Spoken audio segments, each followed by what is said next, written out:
Oh yes, my name is Toby. I'm a friend of 30's for 20 odd years. 20 years? Does it show? Must be.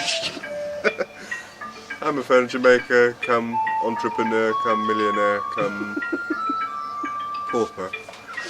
In which order? I have a millionaire mentality. Oh, right. But I only have about £97 in the bank today, so I checked this morning. Moved here to Devon in 1970.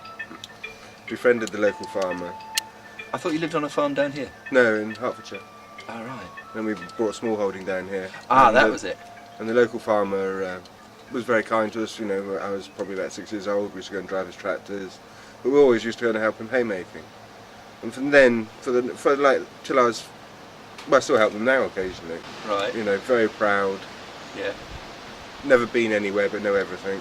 Yeah. You know, and for years I helped them. And locally, a kid from London moved in, and he was a bit cocksure of himself.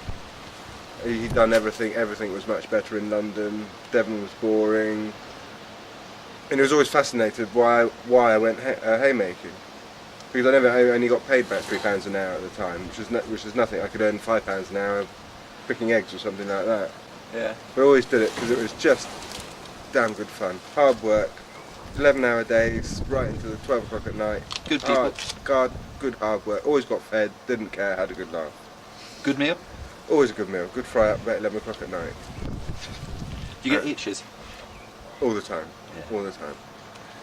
Well, this boy decided he was going to come and help. And day one was just a nightmare because he knew everything. He could drive a tractor. He knew everything. And after about 3 hours of picking up bales off the field, putting them on the trailer, his hands started to bleed because they were soft. At least it kept on. And the farmers were laughing at him, taking the mickey that he came from London and everything. And he was a bit upset about this. And he was a bit upset that he couldn't help. All he could do was just steer the tractor around. And he said, you know, how come you don't get blisters on your hands? I said, well, one, I've been, doing it since I was about 6 years old, and two, you can either wee on your hands, or if a cow's weeing, wash your hands in the cow wee. Cow wee's much better. And it really just, the next day you have no blisters, all your skin will be rock hard. Which, I mean, it is true. I've never done it myself. It's true. But it is true, yeah. How do you know it's true? Well, that's what I've been told, so I'm a believer. I'm a believer. Something about seabirds. Anyway, next day we turned up, probably about 11 o'clock in the morning. There was no one around the farm. They were out bailing or doing something else. And I could see that the rams, who were kept away from their girlfriends temporarily, and a little bit thirsty, so I told my friend, I said, there's a bucket, fill it up with water, jump in and just give them a drink each. Him being a friendly sort of chap, filled the bucket up with water, jumped in with the first ram, stuck his nose in, he was there going, oh yeah, lovely ram, like that. And the ram took a bit umbrage to this, until I saw him fly about six feet up in the air and land on his feet, looking a bit shocked. And he wasn't enjoying farm life at all. So that's fair enough. And we had one trailer to unload, so I reversed the tractor up to the trailer up to the hay rick, started throwing them off. He couldn't do it anymore. His hands were just, you can't wear gloves because it gets sweaty and your skin goes soft and it all falls off. And in that we heard a cow blaring from the dairy. And I said, well, go and wait in the dairy then when the cow's having a wee. I said, it stings like hell. It stings like hell when I've done it before. But afterwards, you'll be fine. And he was really well. He really wanted to earn some money. He really wanted to enjoy himself.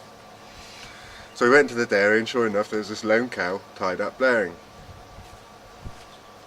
And it didn't look very well, put it that way. But anyway, we're only in there a minute, and this is a low-level cow, so your head height is at bottom height with the cow. Right. And just as we walked in, the cow lifted its tail up and started to wee. I said, go and wash your hands in it. So he stood behind it and was like this and started washing his hands like that. Then all of a sudden the cow had diarrhea and coughed at the same time. Oh God! And as he, there was one massive brilliant timing. As he put his hands in it, he went, ah, like that, ow, just as green cow diarrhea filled his mouth, his eyes, his ears, God. everywhere. And it was so putrid, it stained his skin. He was so sick instantly on the spot. I couldn't get into the farmhouses because I couldn't give him a drink of water. All I could do is get out the dairy tap and give him some drink. I washed him off with a high pressure hose.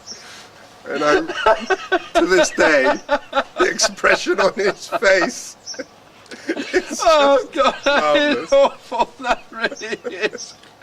Oh, Toby. Oh, do you made me cry. Oh, thanks for that. Oh, that is lovely. Oh dear.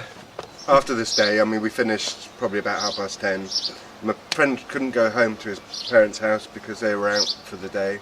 So he had to stick with it, and we cleaned him off, we gave him clothes, we made him comfortable. We let him drive the tractor all day long, so he was quite happy he could do something. 10:30 came, we went in, had our supper, had a couple of pints of cider, and it was time to go home. So we set off, farmers and all their friends, as we went in formation down the lane, The two of you. two of us down the lane, where we both done a perfect parting company, boom, landed in the hedge, we were completely drunk. Oh, really? Yeah. That was why they were watching you. That was watching, we just did it in formation, drunk bicycling, wibble wobble, smack, and then that we walked home. But we had a laugh. And he was beginning to see the funny side of it, beginning. Oh, yeah. But he still had a taste in his mouth. Was he ill? No, he wasn't, no. It came out like a jet stream, you know, just like... Right in his face. Right. Well, it wasn't. It was perfect for his mouth. It was just wet in. And it looked to me like it'd gone in his mouth and come out his ears like a cartoon. Because I initially laughed. I laughed, but he was drowning. Oh, poor bloke. Poor bloke. But he enjoyed his haymaking. Right.